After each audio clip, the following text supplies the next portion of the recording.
For great ideas and practical tools you can start using tomorrow to grow your business and separate you from the competition, you've come to the right place. If you're into B2B marketing and sales, then welcome to the one and only B2B Marketing and Sales Podcast. With over 60 and counting total years in the trenches of businesses small and large, they have a plethora of knowledge and experience that generate you more leads, capture more clients, ring up more sales. Well, doggone it, just make you more money. How about that? Always thought-provoking, yet dubiously entertaining. Please welcome to their respective microphones across 3 time zones, your co-ringmasters, the Dave Loomis, and not the rock star, Steve Miller. Hey everybody, it's Steve Miller, better known as Kelly's dad, marketing gunslinger, and not the rock star. So, yes, welcome to the B2B Marketing and Sales Podcast. As you know, it's me and my very, very good friend, David Mayo Loomis, and I, who are mostly on together. But we also like to bring in friends. He calls them friends. I call them BFFs. And, people to come in and that we can talk to individually and kind of go off into some different directions that I mean, even though Dave and I get along really, really well, he has some talents and expertise that I don't have, and vice versa. So we like to take advantage of that and go out and find some people. And I found this guy. I think if I did the calculations correct, it was 11 years ago. And I think we were in Atlanta. Probably 11, but I think it was Nashville. Oh, that's right. Yeah. That's right. It was Nashville. You're absolutely right about that. Yeah. We met I was speaking at Robin Robbins boot camp, or was it a boot camp or producers boot camp or something like that? Something like that, yeah. And Robin Robbins, who we both just think the world of, is one of the smartest people on the planet to me, a great marketer, all that good stuff. And like I used to have many, many years ago, she's a redhead. She's a ginger. And which is why she and I get along really, really well. So anyway, so Tom and I met, and he was one of the attendees there. And we got to talking, and we were, and somehow you contacted me about doing an interview with you there, and which we did. We had a great time doing this stuff, and since then we have off and on connected and talked and stuff like that. We have not stayed as well connected as we should, but we're gonna try to fix that today. So this is Tom Malesic. Gang, people, BFFs, and Tom, according to his bio, is only 26 years old. No, wait, that's not what that said. It said you started in the biz 26 years ago. There we go. That's what it says. You were a yeah. Now, talking about the company, your company is called Easy Solution. You also have Easy Marketing, right? Uh-huh. And then, as you also have shared with me, you are a serial entrepreneur. So you are doing just a bunch of stuff. I just can't help myself. You can't help yourself. I can help myself. I'm actually very, very good at that. And I can share the high points of this stuff, like that. Easy Solutions has been an Inc. 5000, fastest growing companies, in the U.S. and in the world and stuff like that. You have built over 2,100 websites. I don't know if I've even seen any of them. Of course I have. Hopefully you have. Of course, that's a lot of websites. And in fact, you're building one right now for a client of mine. Absolutely. And that I, said, they said, we need a new website. I said, yes, you do. And they said, well, we don't know how to build. I said, I got a guy. I know a guy. And so I put you in touch with them. But before we get into our conversation for today, because we are going to talk about website conversion, optimization, stuff like that, for your companies. I love Tom's story. See, I know that if we go back far enough, that you were a Kirby vacuum cleaner salesperson. You're going back really far. I know. If we go back far enough, college, you did that, and then somehow you got involved with somebody who was going to build a website or something like that, right? Yeah, I knew a guy from college. The story of how you got involved in website. Tell that story. So I was right after college. I was selling stuffed animals to gift shops, really high pressure kind of sales job. And a buddy of mine who I knew from college, I was selling to his dad's store, and he pulls me aside and says, "Hey, I need a sales guy to sell websites." And I said, "What's a website?" So I remember you told me that story, in Nashville. You're like, yeah, what's a website? What's a website? It was like 1996. I had no idea, web programming at that time was pathetic and didn't look nice, and it couldn't because, you had your 14.4 baud modem that it had to load on. So a lot has changed since then. And exactly. And I ventured out on my own and, just having a good time since then. Yeah, you've done a great job of building this business, and I follow your posts and your newsletter and everything like that. And so, and I said, look, I really want you to come on because obviously everybody.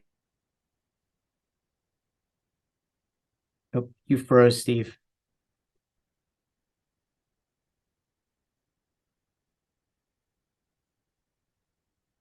That we're talking to, they have a website. Most websites, I have been fortunate enough to not really get too wigged out about it. It hasn't really impacted me that much, but for most of my clients, I'm very on top of that stuff. It's like the cobbler's kids don't have shoes. I don't have and so I want you to tell us, having this vast experience of building sites and things like that. Let's just start with a simple question of what would you say is the purpose of a company's website?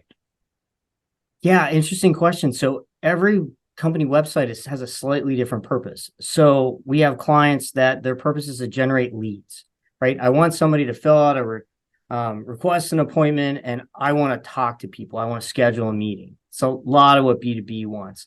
Sometimes it's just flat out make a sale. Just click here and buy it. And then, some of the restaurants, it's to place your online order, right? Whether it's, delivery or pickup. And then, you have some businesses that just kind of want a brochure, and that's okay too. It's really about what does the business want the website to accomplish? So I'm a big believer that it should accomplish something, not just be a little glorified brochure. So yeah, I really like working with the companies that they're looking to generate a lead. They're looking for it to be a revenue producing outlet for them. At some point, it's going to connect to money. Yes, those are our best clients. Yeah, and because. And frankly, I don't even pay any attention to the people that just kind of say, well, we just have a website because we're supposed to. Yeah. And I go, you don't really get this, do you? I have clients that say, look, I just want people to be able to see my work. Like, I'm so busy right now, I can't keep up with the work I have.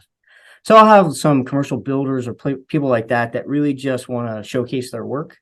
But for the most part, people want to let's have it make money. I mean, really, your website's the center of all of your marketing. Yeah. And I firmly believe that. Well, I learned many, many years ago when I was first starting in business and stuff like that from who is now a good friend of mine. I know Nito Cobain. Oh, sure. And I heard Nito say one time, long time ago, he said, the most important time for you to be marketing is when you're too busy. Yeah, absolutely. Because if you don't, then don't worry. Yeah, it's going to be harder later. Don't Right. worry. One of these days you won't be too busy, and then you'll have plenty of time to get into your marketing. And Exactly. so the website, and especially today, the website it's kind of like it's like your front door, 100%. to the world. Every piece of marketing you do points to your website. Right. Right. Even all your social media. But even think traditional marketing, right? You're not going to run an ad in a magazine and not have your website there, right? The first thing everyone's going to do is go to your website and check it out. So if that's bad, all your marketing's bad. Yes.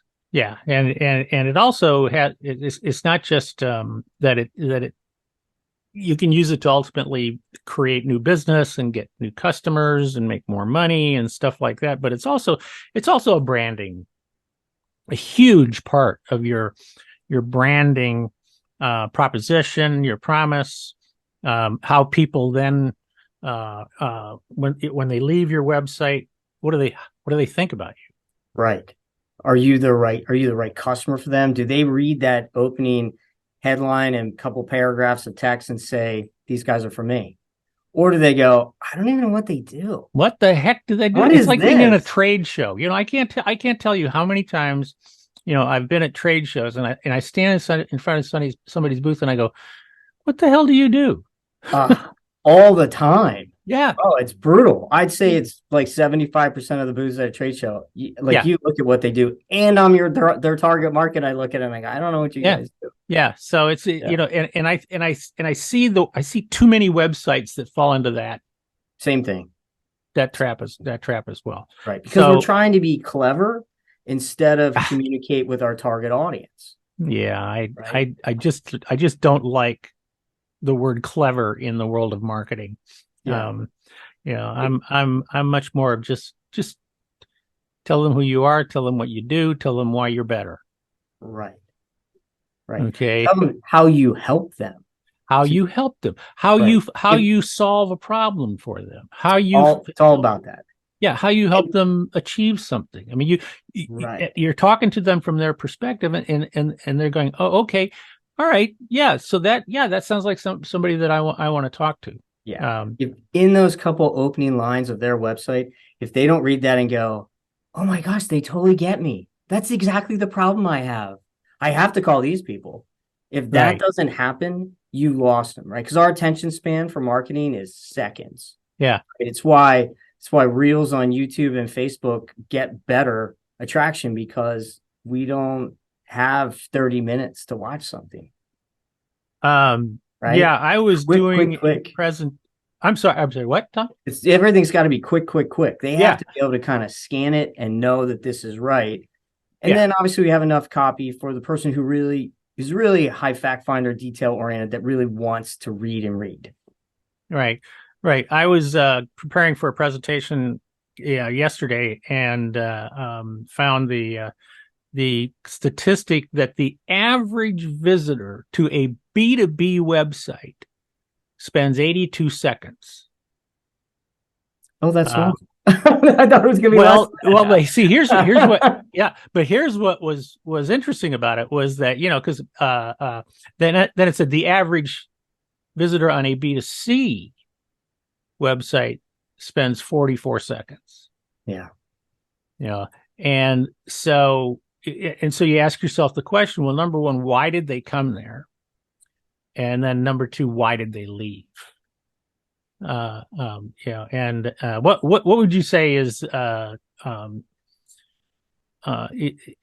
reason? I mean, we kind of know that they're coming there because they are looking for information about something.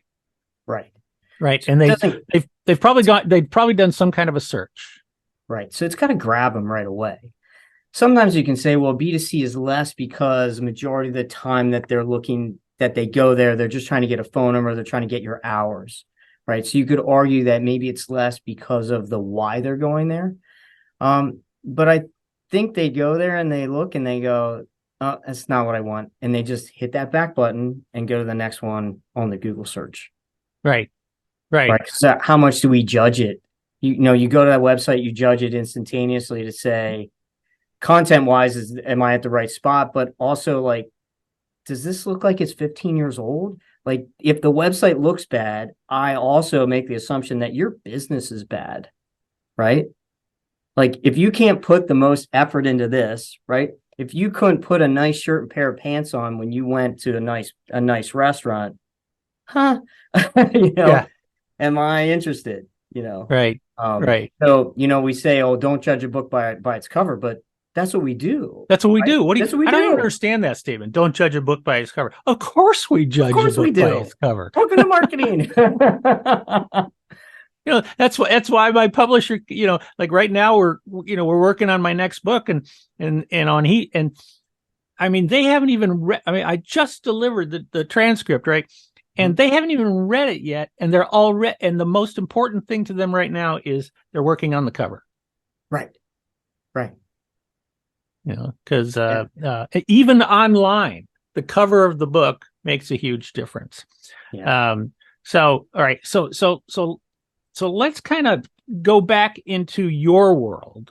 Okay. And let's say, like, how do you work with people? What is it that, what are people looking for when they contact you? I mean, I know you said they might have these different reasons. I mean, when you start to work with somebody, what are the types of questions that you're asking them?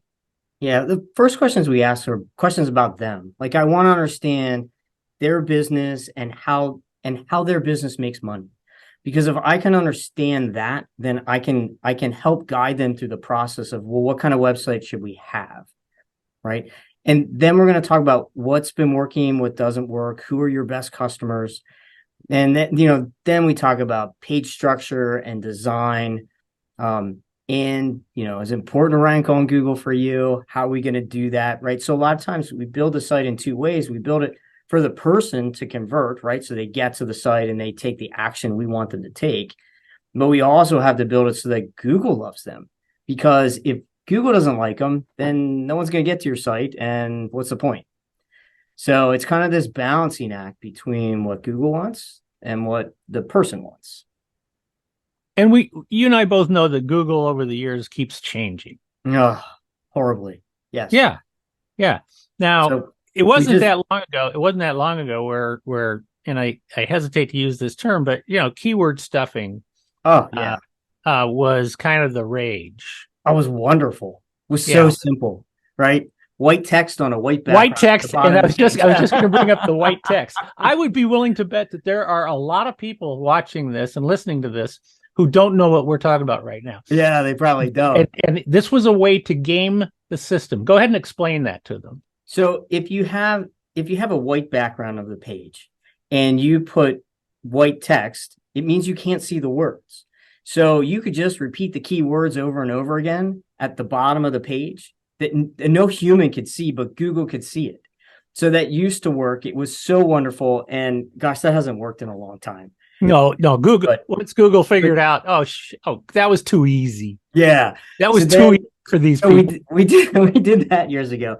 Then we would do excessive backlinking, and that was like a game changer for us. Like, we could get rankings instantaneously because we would build all these like little link farms and get all these other websites to link to us, and you'd kind of like submit forms, and it would just like generate all these backlinks.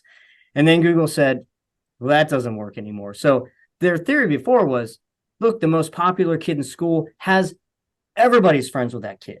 That's right. Right. But that's not actually the way the world works. Right. If that Google came back to reality and said, well, it's really not important that everybody's friends with you. It's only important if the popular kids are friends with you.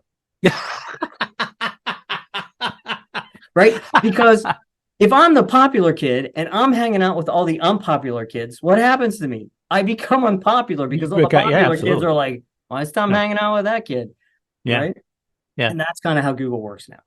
Right. So you can't have bad backlinks. And they call them toxic backlinks. And we actually spend hours every month for clients and search for these toxic backlinks and say, Google, see these friends? We're not really friends with them. Ignore them.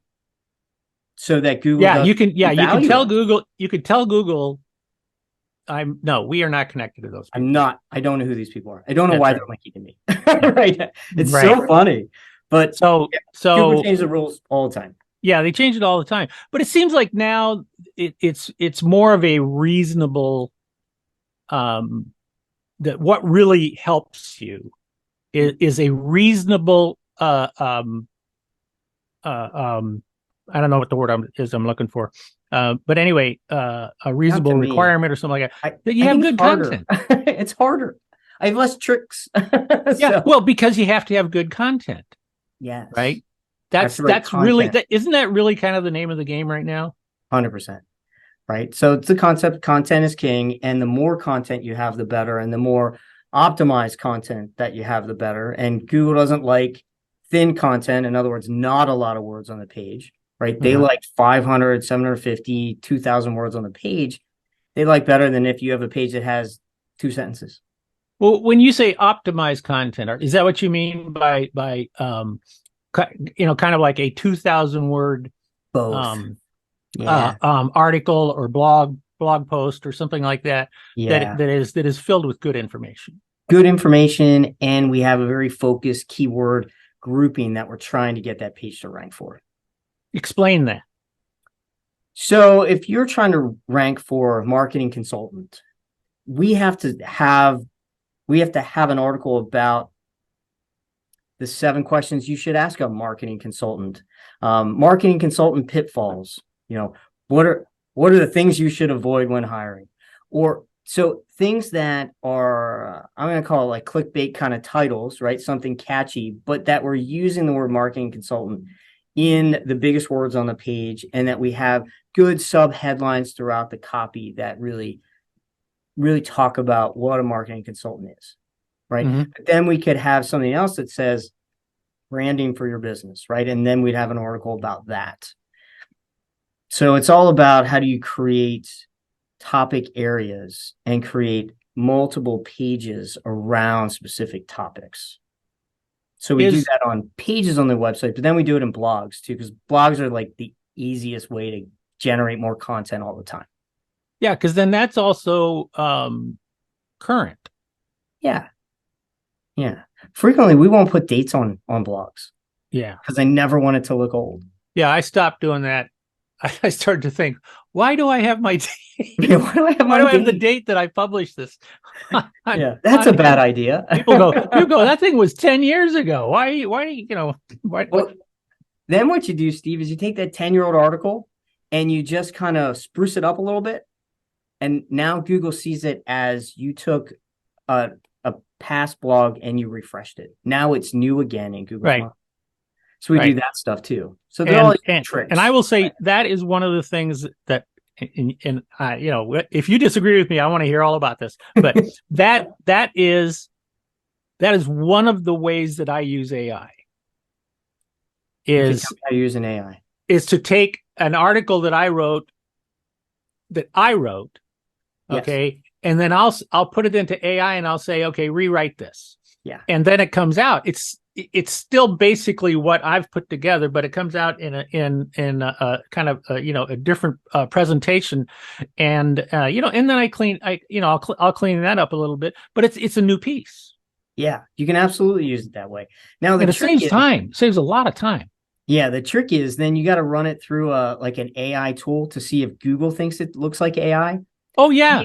We've had blogs that we wrote from start to finish that we run through the tool and Google goes, AI wrote this. I wrote it. I've had that happen to me too, where I've written pieces, like this new book I'm working on, I'll stick stuff in and it'll come back and it'll say, no, this was written by an AI. And I'm like, do I look like a freaking AI? Come on. Well, you shouldn't ask me that. Well, thanks for coming on. Yeah. We'll see. And of course, this presents another issue with the websites is the AI situation, right? How has that impacted how you build sites, how you work with people, and what are you doing with them now today? So it hasn't impacted it tremendously. So we use AI to be more efficient. So we might have it help us think through ideas, and then we edit and filter it. Sometimes when we're writing main pages on the website, we're going to make sure that we have all the really strong sales copy towards the top of the page, and then maybe towards the bottom of the page, where quite honestly, it's a lot less important because we know that people don't read the whole page. We might use AI to help us write more of the stuff towards the bottom. So, but we're definitely using AI. It's a helper tool. It's not. Oh, right. I mean, and I think people freak out about AI and say, "Oh my gosh, this is such a bad thing. It's taking over the world." Yeah. In the marketing, let's just keep it to marketing. AI is such a big topic. But it's just a tool, just like Photoshop was, or Illustrator back in the day when, did artists freak out and say, "Oh, my hand drawings," they probably did, now I can do everything on the computer, but we can't even imagine going back to that. But now we can do AI photos. Even inexpensive tools like Canva now have a whole AI thing that you can generate. Oh, yeah.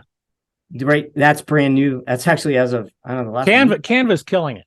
Yeah. Yeah, with their Magic Studio and the AI, sticking that AI stuff in there. Adobe I've been using that quite a bit the last couple of weeks since it came out, and it's so nice. just to know what it can do. Oh yeah, and that's a really expensive tool that has a lot of power behind it right now. It'll be interesting to see what happens with the Adobe suite. Like, will Canva overtake Adobe? Because Adobe's really expensive still. So, well, it's almost like what was the number one reason why people got used Photoshop? Yeah, edit photos. It was to make the background transparent. I mean, that was a huge thing about Photoshop. That you couldn't do it without Photoshop. And now, or combine images. We do that all the time, right? So we produce a lot of video content, and the same kind of thing. Like, I might be holding I pretend to hold something, and I just put my hand up, and magically, my Kelly, not your Kelly, will put something in my hand on a video screen or on an image, right? So or you can erase parts of it that used to be just a Photoshop thing. Yeah. And now it takes me 30 seconds. I know. On so nice. I use what's it called, RB background or remove background or something like that, and it just takes no time at all. Yeah, it's very fun. Kay would like there was a picture that I wanted to use of Kay when she was hiking up near Mount Rainier, and there was this woman in the background. Okay. That I did not want in there, and delete, and she's gone. Yeah. So that really makes this stuff easier. But if we go back to talking about the websites, that's all well and good for simple stuff. I would never, if I needed something complicated done, I'm going to get somebody to do that. I'm not going to do that stuff myself. And I'm always going to need help with my website. So because that whole, I don't know, just putting it all together is just. It's a big project, and most business owners aren't writers, and they're not designers, right? So you might be able to say, "I like this," or "I like that," or "Can you make my site looks like this site?"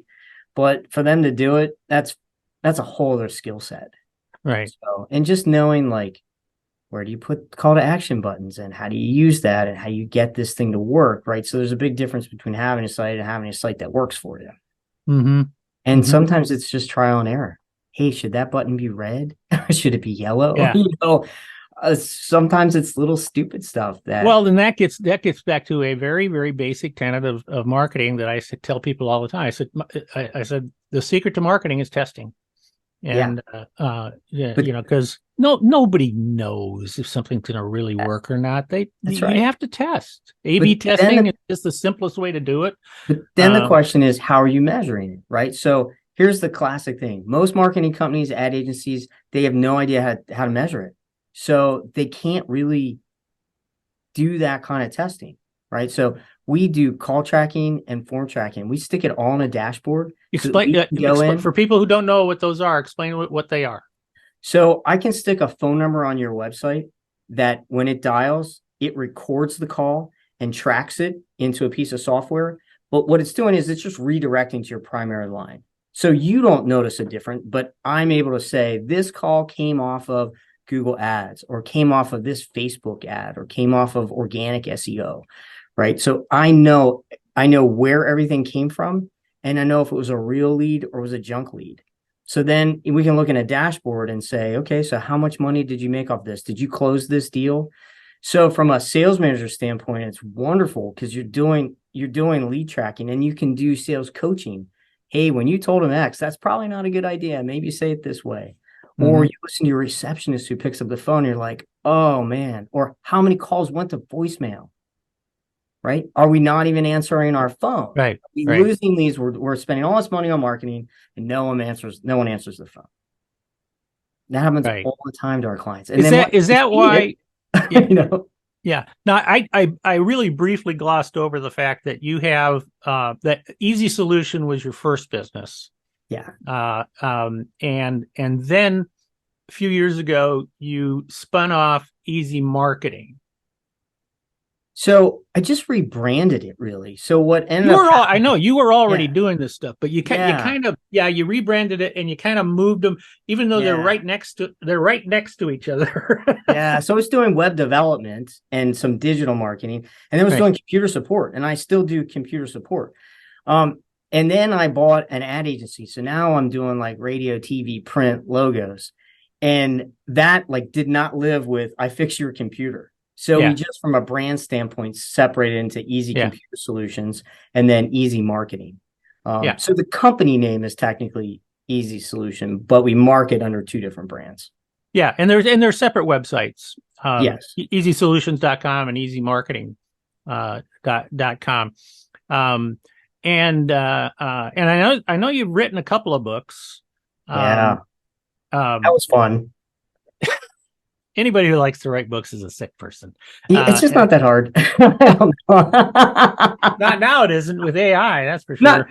Not business books anyway. I think regular books are probably tough. Yeah, without question. Without question. Yeah. Okay. But what are the books? I know you've got one. It's like what your web designer doesn't tell you. Yeah. So my first book was What Your Web Designer Never Tells You.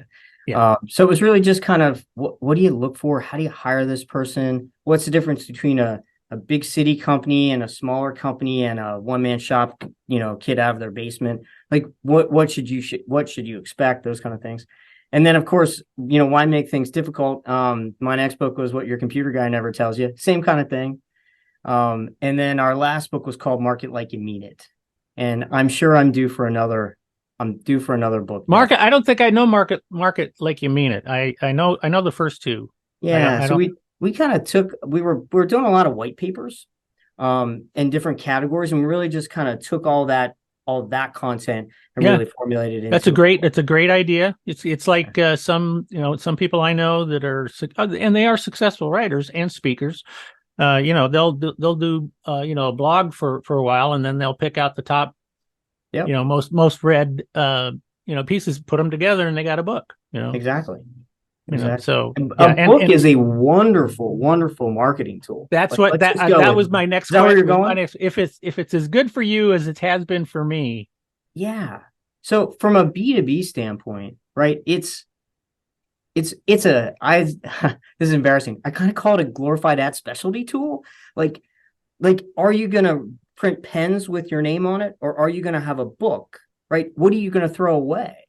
Like, I'm going to throw away that beer cozy or that pen or that notepad that I'm passing out at a trade show or wherever I'm going. But if I hand somebody a book that I'm the author of, they don't throw that stuff away. Nobody throws books away. Yeah.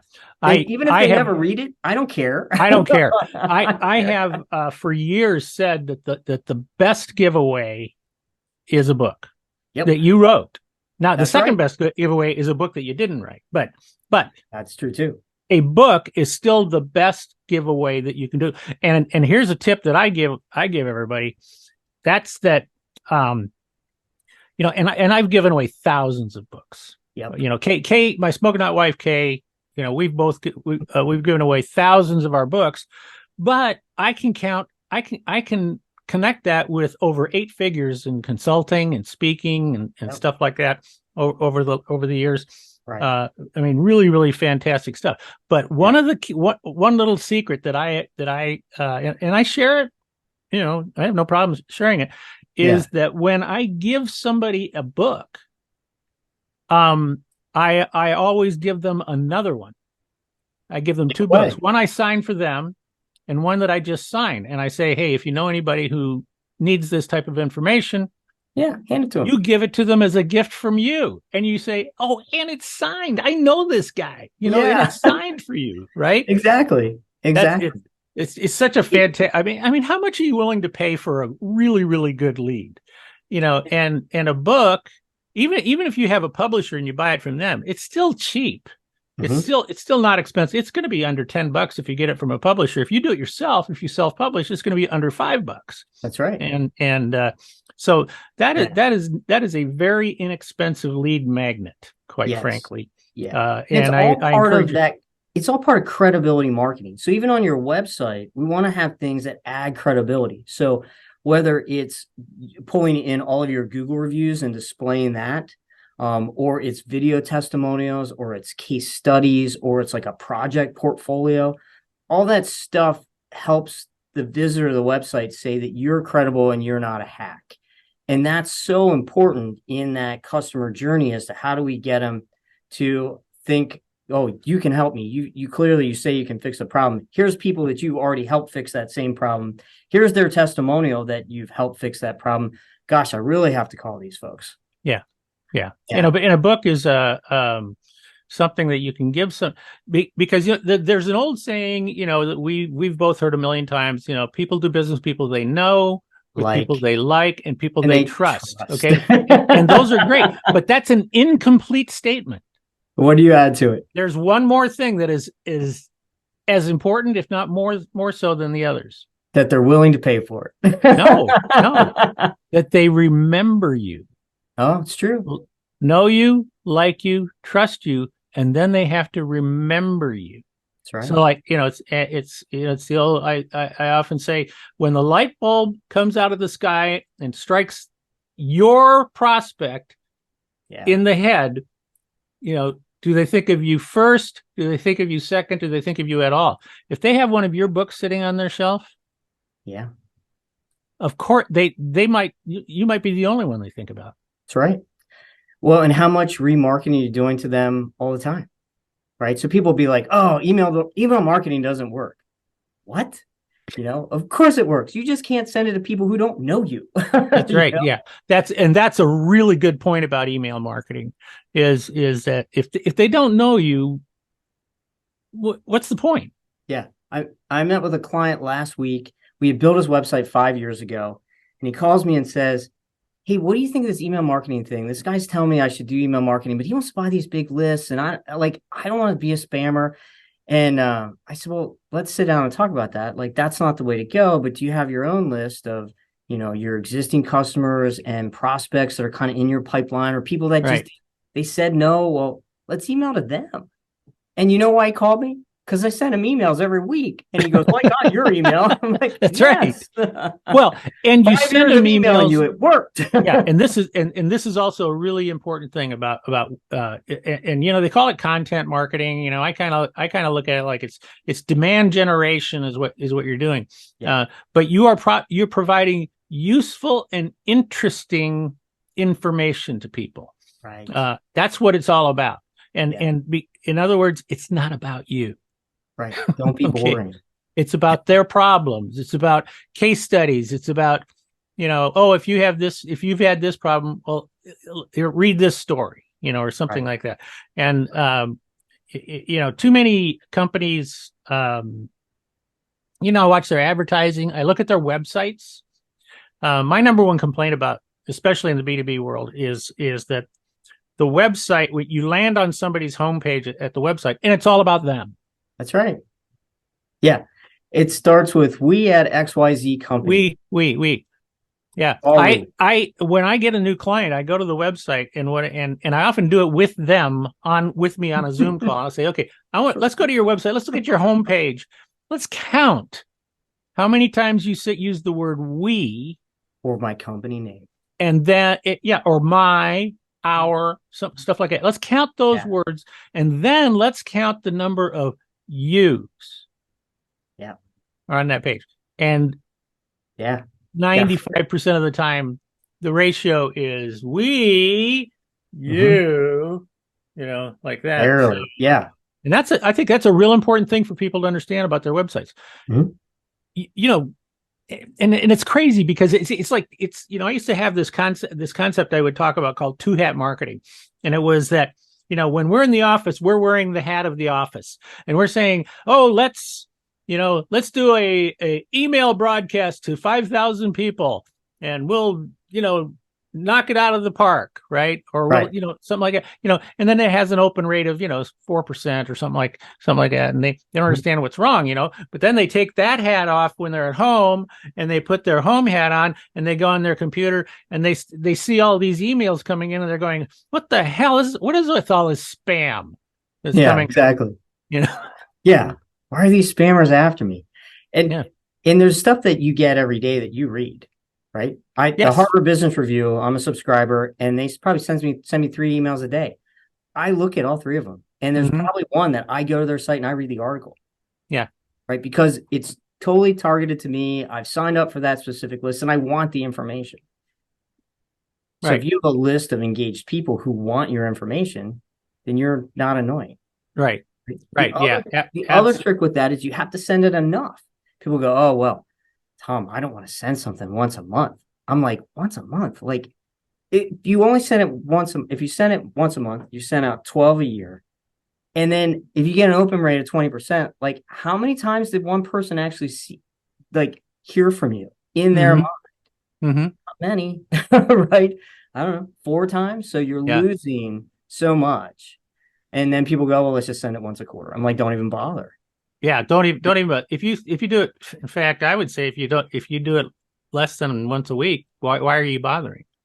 As long as you're sending them useful and interesting stuff, and because then every time in their mind they're going, every time these guys send something to me, there's something that's useful or interesting or both, right? And so so that's the reticular activating center in your brain, where that when an email comes from you, and one thing I also teach my clients is have something that is consistent with the subject lines. So that every time you send it, there's something in a couple of words in the subject line that immediately trigger their reticular. They go, oh, this is from them. Right. And so they say, I have to pay attention to that. Right. And sometimes you can make it be so personal that they have no idea you didn't actually send it directly to them.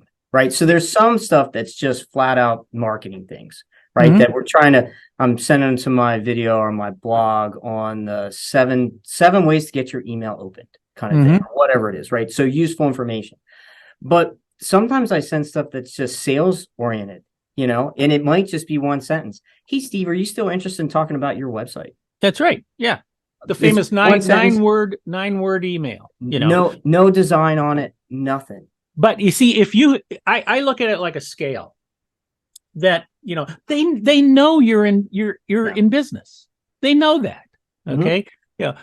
Why try to hide that? But what I do is I stack the scale. So it's like I put a whole bunch of content out to them, maybe 4 emails with great content, and then I send an email with like a 9-word thing, like, are you still interested in this? Or I'm doing this, like for me, I might say, I'm doing this workshop, this webinar on, next month. Would you like more information? Yeah. And that's all it would say. Yeah.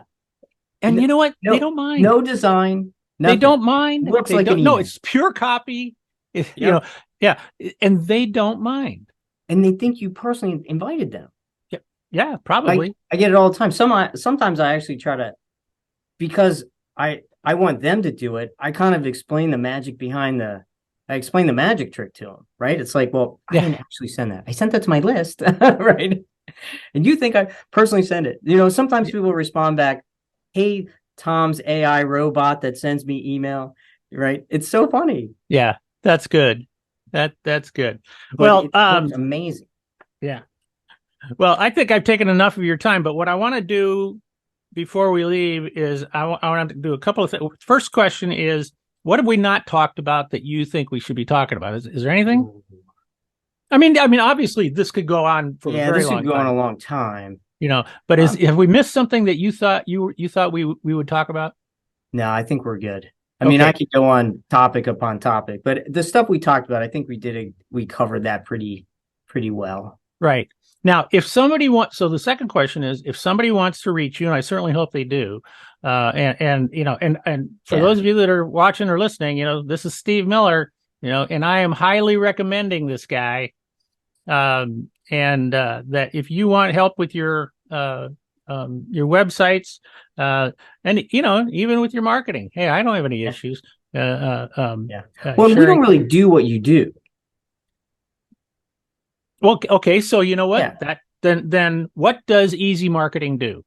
So we're the guys that are going to put it all together for you. Okay. So we're going to build the website with the type of brand messaging that you already got from Steve. Yeah. Right. And then we're gonna pull the website together, build an amazing website that is going to generate a lead. Right. And then we're going to market it. So we're going to do your SEO, your Google ads, your social media, your email marketing, all the pieces that drive traffic to it. Yeah. So like for example, that client you're working with right now of mine, and you gave me access to the work in progress, and I was looking at the homepage, and you can see our work together all over that homepage. Absolutely. So that's without question, it should be there. Yeah. We missed the whole point if we didn't put good work that they already have done. That's right. On the website. Yeah, that's exactly right. So now I know you've got something for these people. Yeah. Something useful and interesting for them. Yeah, absolutely. So if you go to easymarketing.com, so it's the letter E, the letter Z, marketing.com, and we have a resources section. And I have a bunch of free tools so that you can kind of look at your website checklist or what your marketing plan should be. So just go ahead and download any of those free tools. And I think that'll be a good help. We produce a lot of video content, so you could sign up for a blog so you can get that on a weekly basis, and go to our YouTube channel and just watch lots of videos. You can do it by topic, to really kind of dive deeper in the content that you're looking for. Excellent. And of course, if you want, I've got a big schedule consultation button. Click on that button, and I'm happy to, take time with you and take a look at what you have, or, my tips or tricks to what I think you can do to really grow the business. Awesome. Excellent. So, and as you and I have already talked, you and I are probably going to be connecting, once in a while. Yeah. With some tips and stuff that, just like 10-minute tips or something. I don't know what, but we're gonna have some fun with little that, topics. Pick little topics and banter. That'll be fun. Yeah, and banter. That's what I want to do. I want to banter with Tom. That's right. what I'm going to call it. Bantering with Tom. So anyway, Tom Malasik, the big kahuna from Easy Solution, Easy Marketing. What's the MSP called? Is that Easy Solution too? Easy Computer Solutions. Easy Computer Solutions. Of course it is. I have a pattern, don't pattern. So do I. Uncopyable. Yep. Everything's uncopyable. That's right. Uncopyable. Everything's uncopyable. Everything's and so thank you very much for joining me. This has been a lot of fun, and you guys know how to reach him now, and the information will be in the show notes. It'll be in down below. You can find that stuff very, very easily. And so I am going to leave you with the same way that Mr. David Mayo Loomis leaves us every single time. But first, I'm going to say, dream big. Right. And bye-bye. Thank you for listening to another episode of the one and only B2B Marketing and Sales Podcast, the source for B2B marketing and sales insight. If you enjoyed the podcast, please be sure to subscribe and leave these old guys a 5-star rating. Check the show notes for any links and contact information. You can always contact us by going to b2bmarketingsalespodcast.com. Thank you, and keep on marketing, keep on selling.